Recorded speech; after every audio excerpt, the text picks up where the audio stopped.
Welcome to the Aaron Harber Show. This is part one of our special two-part series with Deb and Jim Fallows. Thank you both for joining me. Aaron, thank you. Great to have you on the show. Of course, I mean, as a national correspondent for Atlantic, and actually I'm most impressed that you have a PhD in theoretical linguistics. I haven't met too many people. And it's meant to scare people. Well, it does. And actually, at my alma mater, there was a big debate. I used to be on the board of trustees of the university. There was a big debate on whether or not we should keep linguistics as a department. We kept it, though, ultimately. So it's wonderful to have you. We were going to walk off the stage if that had gone the other way. If I hadn't said so. I want to talk about our towns. I mean, you all traveled 100,000 miles to different communities around the country. How did you come up with this idea? I have so many questions about it, but I'm going to start with you, Deb. How did you come up with this concept? Well, we had been living in China for a number of years just before we started this project and came back in around 2010. While we were in China, we traveled a lot out to small villages and towns around the country and felt that it was really a way to get to know what was happening in the heart of the country. And when we came back, we felt kind of out of touch with the U.S. at that point. We'd been away for 4 or 5 years. And the country was coming out of the recession of 2009, and we just felt a strong need to get back in touch to see what our country was like at that same local level. And in our previous life, we had a small single-engine propeller plane to fly around in, and we thought, why not do that again? Why not get in that plane and go wherever we can and just see what's going on? So is this so you used a single prop plane? Because I want to ask you, why didn't you drive? So you had the plane, plane already. Yes, we first, so this kind of, for the pilots in the audience or the aviation enthusiasts, the kind of plane we have is a Cirrus SR-22. This is famous and now the best-selling small plane in the world because there's a parachute for the entire plane. So when these first came on the market in 2000, we immediately bought one of them from the company in Duluth because if anything should go wrong, this has never happened to us, you pull a little red handle in the ceiling of the cockpit and the entire plane comes down with a parachute. So that was our vehicle for going to... I have never heard of that. It's a great thing, especially for the non-pilots who are in the plane, because it takes away all that kind of night before flight worry. And you know that you can have some control to save your lives if something really drastic happens.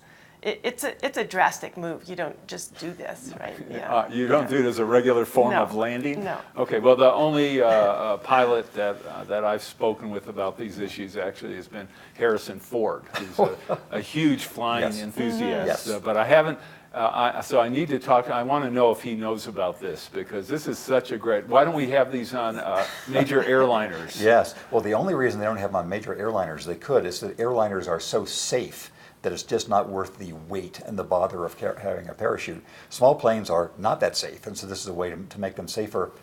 I know that Harrison Ford does not fly this kind of plane, but Brad Pitt and Angelina Jolie do. So there. Right. Okay, well, but not together anymore, I guess. No, I think they each have their own. They each have their own. Well, why am I not surprised? All right, well, that answers the question of why I assumed for a trip like this you would drive. Because you would see way more of the country, but this way also you can be. Where's home? So au contraire, you see way more of the country from a little plane because you're flying at 2,000 feet above the ground level, and you can just see the whole panorama of things being laid out. But your question was, where's home? We basically live in D.C. Okay, right. So this way you could fly. I mean, that plane can't be going that fast, though. Oh, 200 knots? 200 miles an hour. Yeah. That's pretty good. Sometimes 200 knots if we have a big tailwind. We have a big tailwind. Yeah. All right, so how did you pick destinations? And also, this was a 5-year trip, but I assume you were also doing you weren't on the road for 5 years. Right, like John Steinbeck, Travels with Charlie. He went back and forth too, right? Okay, well, I thought the book was good. I'm not sure if I put it quite up there with Steinbeck, but she was talking about means of transport, Yes. where John Steinbeck wrote as if he was on the road the whole time, but in fact he was going back to New York after every sort of swing with a Rocinante, his RV. So the way we picked our towns was in 2013, I put an item on the Atlantic site saying, tell us about why we should come to your town. We had 2 criteria. One is a town that was not normally in the media spotlight. So it would only get national press if there was a disaster or a drought or the Iowa caucus or something like that. And second, there was a problem of some kind, factory closing, drought, whatever the problem was, and that the story of the response would be interesting. So we got about 1,000 essays from people from all over the country. We just started working down the list. We got to about 25 places where we were for about 2 weeks apiece. And we started out in the upper Midwest, which is my hometown area, where I grew up. Where did you grow up? I grew up in Vermilion, Ohio, which is in the Rust Belt on Lake Erie, just the south shore of Lake Erie, you could say between Lorain and Sandusky. We said it was between the Ford plant and the GM plant. So that's my territory, and it seemed like a very accessible starting area. And then we swept up to the northeast, as far up down east in Maine as you could go, Eastport. We went down the east coast through Georgia, turned right at that point to go through the deep south. It's good you turned right, Yeah. because had you turned left, you'd be over a lot of water. That's right. Went through the deep south, out to the west coast, up the west coast, over to Montana, and all the while snaking back and forth through the middle of the country. We trying to get as everywhere as we could. And did you go to the West Coast? Yes. So I'm originally from the town of Redlands, California, which is a small inland California town. The coastal versus inland distinction in California is fundamental. The inland areas are sort of like the Midwest transplanted to California. So we were in San Bernardino, which is right next to my hometown, at great length, in Fresno, which is the least stylish city in California, but it's coming back in this very hip way. And Fresno's not a small town either. No, it's 150,000, something like that. Yeah, at least, I would Yeah, guess. and it's and to Winters, California, an actual small town. We were in Central Oregon, in Bend, Prineville, and Redmond. Then we went over to Montana, and so we've been all over the place. Did you stop anywhere in Colorado? Yes and no. I mean, it's stopped hard for to fuel. fly. You stopped for fuel only. It sounds like. There's a problem with Colorado from the small plane pilot's perspective, which is all these damn mountains that you have here. So we have flown our plane into the Aspen airport a couple times, but it's not fun to do in a little plane. So we will come back to Colorado, but our first pass is we were looking for places that were not the heart of the Rocky Mountains. Actually, the Aspen Airport is not fun for any kind of equipment to fly into, and it can be very dangerous. All right, we're going to take a quick break, and I want to talk about some of the towns that you visited. So we'll be back with Jim and Deb in just a moment. For information on how to help promote civil and mutually respectful discourse and support expansion of the distribution of our programs, please email info. Safely stop fires around your home. Introducing the Fire Ice XT 20-ounce aerosol canister. Fire Ice XT is an eco-friendly water-based fire suppressant gel. Unlike a traditional fire extinguisher, Fire Ice XT is a highly effective, non-toxic firefighting agent that is easy and safe to use around your home, family, and pets. Available at Amazon.com or call 800-924-4874. I'm Aaron Harber, host of The Aaron Harber Show. Find us on Facebook to get all the latest updates, see behind-the-scenes photos, and make comments and ask me questions. You can see episodes before their TV broadcast, so like the show today.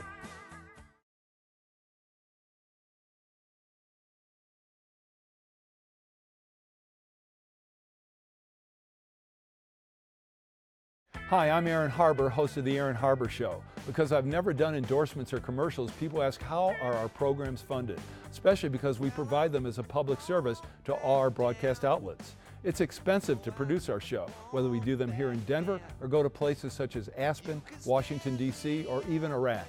The answer is we depend on contributions to support our work to bring you some of the nation's top opinion leaders. Individuals, businesses, foundations, and other nonprofits make tax-deductible contributions to the Democracy and Media Education Foundation to help allow us to continue to work for you. To find out more or to make a donation, just go to dmefd.org. The DMEF is a tax-exempt public charitable organization and has promised to dedicate 100% of every contribution to support our public affairs initiatives. If you believe as I do in the need for a forum which promotes civil discourse and mutually respectful discussion, I hope you'll decide to make a contribution today.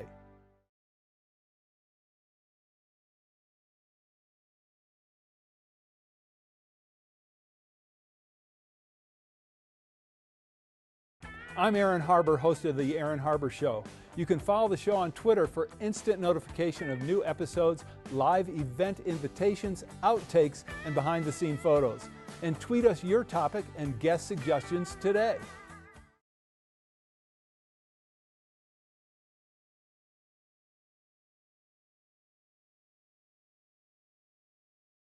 The Aaron Harber Show may be viewed 24/7 at no charge from any location in the world at www.harbortv.com.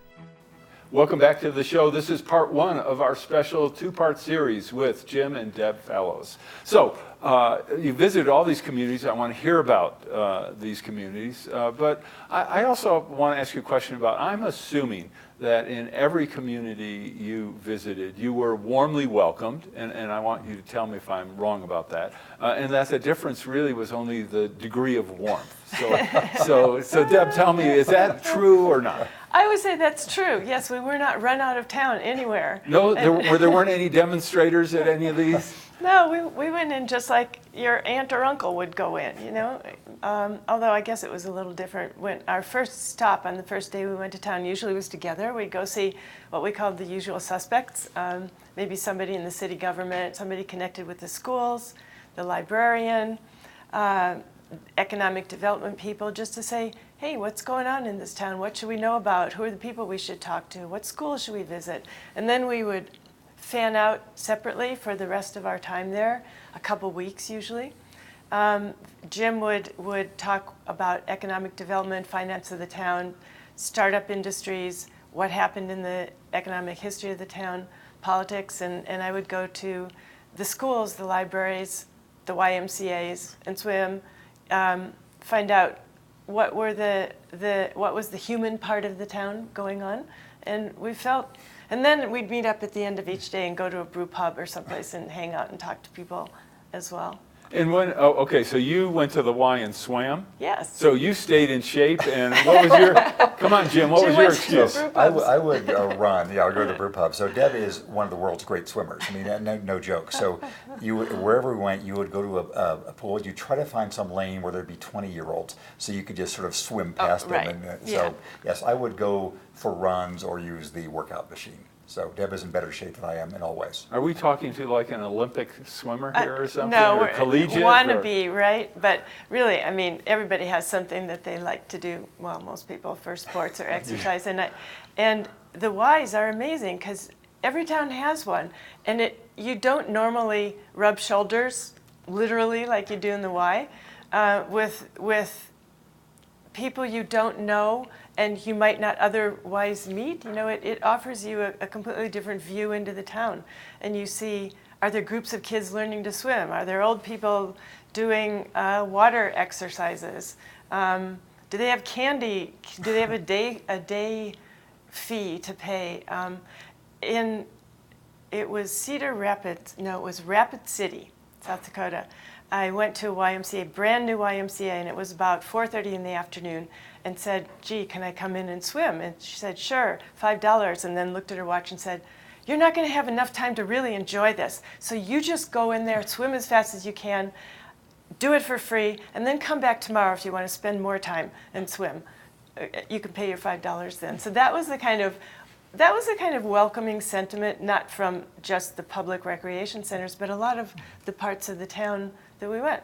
I'm a YMCA member. Are you YMCA members? Yeah. Okay, Yes. well, I have an Anywhere card. Oh. So I can go to any YMCA in the country for free. So Well, I don't you know have why a you're super paying card. for it. We had been living in China, so our registration was not sort of up to date. But now I can now show we you do. my Y I've card got if you like like. 3. Yes. All right, I well, belong to Ys all over. Okay, well, you're required to show me your card before you leave the show. That's for verification purposes. Okay. So where were you welcomed the most warmest?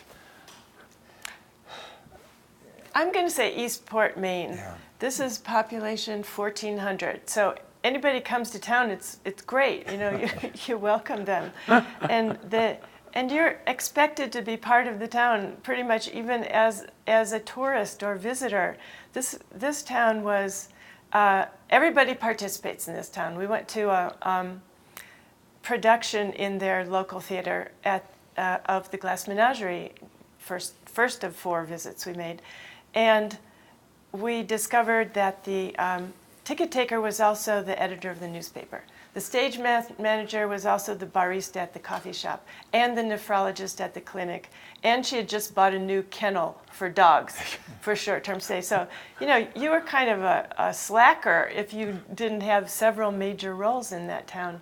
So that kind of expresses the panoramic interests of each person. And they went out of their way to welcome us and help us understand their town in the same way. So one of the things I'm really interested in, and I, again, want to talk as much as possible about specific towns. But you traveled, when you started your travel, it was, of course, before the candidates for the 2016 election were really going. But during your travels, Donald Trump entered the race. You were traveling during the campaign, and you traveled after the campaign. I'd be really interested if you saw any dichotomy between kind of before the campaign started and then after the campaigns and after the election. So most of the places where we visited ended up being either in states or in counties that went for Trump in the 2016 election. And so you would think that these are places where they'd be quite suspicious of immigrants and quite resistant to taxes and all the other things that at the national level Trump was talking about. What was weird to us was the stark dichotomy between how these cities were sort of in their daily existence and how then they voted on the national level. I'll give you just an example. Dodge City, Kansas, which is not that far from Colorado. It's in western Kansas, and it's where, you know, it's a big sort of meatpacking area now. So it's become a majority Latino part of the country. And so, but the electorate there is still mainly white. They went very heavily for Donald Trump in the 2016 election. But in the run-up to that election, they were hiring and celebrating a city financial officer named Ernesto de la Rosa, who was here on a DACA waiver. His parents had brought him up from Mexico as a child. They were passing bond issues to spend more money on their public schools with mainly Latino students. They were voting a tax increase on themselves for infrastructure improvements in the town. So Dodge City was behaving in a way you would think was San Francisco or Burlington, Vermont or something, and then voting nationally for Trump. And so to us, one of the big divides was how places were city by city. And then when the sort of lever is thrown, oh, let's talk about national politics, there's this different approach. So we saw more the divide between emotions on the national level and how things work on the city level than I think most people would have expected. So why do you think people were behaving in that manner, Deb? I'd be kind of interested because it seems like it's not just a dichotomy, but some would see it as kind of a disconnect. I think disconnect is the right thing, but behaving on a very human, neighborly manner. When you walk out your front door every morning, you don't think, there's a Republican, there's a Democrat, there's somebody I'm going to hate. You think, there's my neighbor. We should talk about the problem of trash pickup in our neighborhood together, so let's work together on this. That across the board, you know you're going to see your neighbors. You do see your neighbors. You want to be a kind of nice person, most people are, and be accountable to your neighbors and work together, not at each other's throats, in a neighborly community fashion to get things done. So that's where you're living, and that's how you live.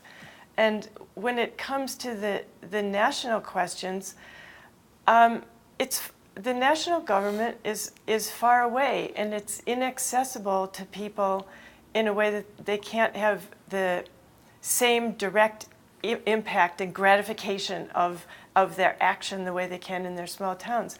I think as far as the election, there were a number of factors coming into play. It wasn't necessarily that, well, there was some default mode. Well, okay, I always vote Republican. I'm just going to vote Republican. Or I don't really like the Democratic candidate, so I'm definitely not going to vote for her.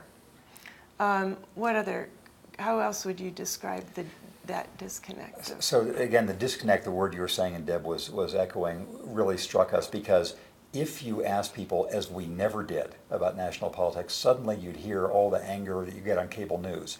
If you didn't ask them that, you wouldn't hear it. I'll give you another earlier illustration. We were in Charleston, West Virginia, on Election Day 2014, 2 years before the national election. It was the election where the congressional delegation from West Virginia finally went entirely Republican. Their last Democrat was beaten from what had been a very sort of FDR-era stronghold Democratic state. In that same election, they voted a big bond increase for their local library. And so there's something about when it comes to local issues, people feel they can invest for the future, they can think of their neighbors, they can reach compromises, but that part of our national politics, for some reason, isn't something that people think they can do anymore. Well, maybe it isn't really a disconnect. I mean, maybe the reality is that you're making decisions locally that impact you, that impact your neighbors, your friends, your community, and you can tell whether or not a library is going to be beneficial, or infrastructure is going to help, or building schools for kids, even if they're Hispanic, is going to be beneficial to the community. And maybe really a lot of the issues for these people in Washington are just more esoteric, and they don't see the direct impacts, even though, as we all know, there actually are significant direct impacts. So, all right, we'll take our last break for this program. We'll be right back with Deb and Jim in just a moment. For information on how to help promote civil and mutually respectful discourse and support expansion of the distribution of our programs, please email info. The Rexall Broadcaster of the Year Award recognizes an individual who, through leadership, skill, and dedication, is advancing the broadcast industry in our state and our nation. Tonight, we honor Aaron Harber. Aaron has worked extensively in the media as a host, producer, political and economic commentator, and columnist. Today, the Aaron Harber Show is the focus of his media involvement. Aaron, it is a privilege to present you with the Rex Howell Broadcaster of the Year Award. Congratulations.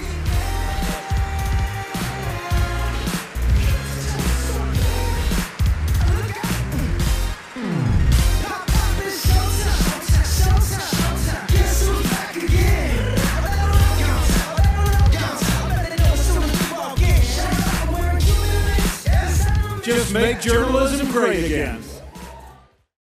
Join me and watch the Aaron Harber Show. Watch the Aaron Harber Show. Watch the Aaron Harber Show.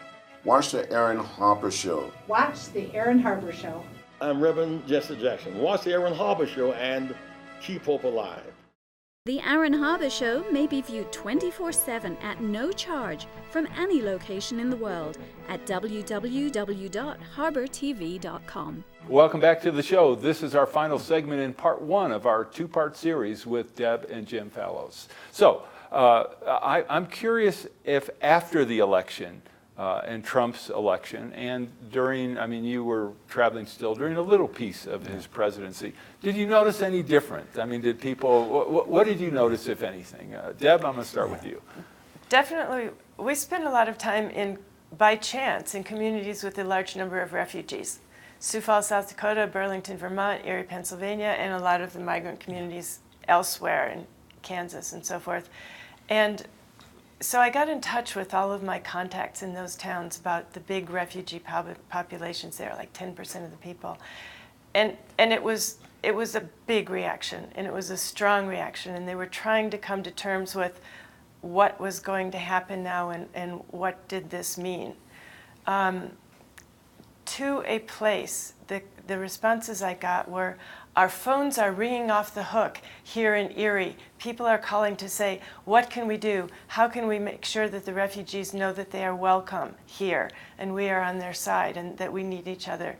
In Burlington, Vermont, they said the same thing. People were lined up in circles around the block asking to volunteer. I heard the same thing from a national rep that I called of the refugee agencies, saying that this kind of reaction was so strong. And in Sioux Falls, South Dakota, I talked to a teacher in the public high school, and she said she was struggling on how to address this issue with the kids in class. How do we talk about democracy? How do we talk about our history of immigration and accepting refugees as we do in this school, in this town? So it was profound and deep in that particular theme that was on people's minds in the election. But these are refugees who are here legally, I assume. Absolutely, yes. So, I mean, they Yeah. don't have anything to fear, do they? Well, So a lot of them had pending cases. A lot of them had families that were still, in being processed, and suddenly that pipeline was cut off. We were also in Wyoming right after the election. Wyoming, I think, was the state that went by the second highest proportion for Trump. I believe West Virginia was the highest. Yeah, I know both Democrats in Wyoming. Yes, and we were in Cheyenne and Laramie, and people there, the majority were happy, of course, with the results of the election, but also saying, well, of course, we don't want NAFTA to be upset because our economy is so connected to Mexico's in particular and Canada's in different ways. We don't want the immigration flow to be really affected because our farm economy, we need a lot of immigrants. So again, it was this disconnect. At the national level, they were symbolically very glad there'd been this signal they agreed with, but many of the effects, they thought, well, wait a minute, let's be a little careful about what we're going to do on our trade deals and our immigrants. And back to the refugees again, too. I think there was a big question mark and anxiety in their lives. It had taken a lot to get there. They were getting established, but they weren't sure what this meant, that the country was voting against them symbolically in this way. So they, I think it's very natural that there would be such a reaction on their side. So are you in touch with a lot of people in these communities today? Yeah. So a lot of these communities depend on agricultural trade, for example. The president certainly has moved in a direction where you're looking at tariffs on products from a number of foreign countries. A number of these countries are responding with surgical precision. Yes. They're not doing what President Trump is doing, which is just a blanket tariffs or a wide-ranging number of products, goods, services, whatever. They're specifically looking at pork in Iowa, or whatever the case may be, bourbon in Kentucky. Very strategic, because while these tariffs that they're imposing really don't amount to the kind of dollars that the presidents do, they impact specific communities. Have you heard any type of reaction to this? So we've been in touch, almost every place we've been, we stay in touch with them. And the Chinese, they understand the Electoral College with sort of minute precision. And so, as you say, their retaliatory tariffs have been on soybeans and on pork and on certain kinds of beef. And they've also disrupting coal shipments. They understand how that's happening. They're going to take less American coal and more coal from other places. So we're seeing further signs of this disconnection, what you would call cognitive dissonance. On the one hand, again, people are happy that symbolically their guy is in, but they don't want their exports to be disrupted. So I think that is going to be a tension of the next year or so in American politics, whether economic interest or this symbolic loyalty, how those two will play out. Well, right now, my sense is that as I talk to people around the country and people who are really major supporters of the president, but are in those circumstances, I think right now their support has not wavered, and they're willing to be patient and take a hit for the country. But I guess, well, we're at the end of the show. I guess we'll see how long that lasts. And anyway, that's the end of part one. I'm sorry we ran out of time, but make sure you watch part two. I'm Aaron Harber. Thanks for watching.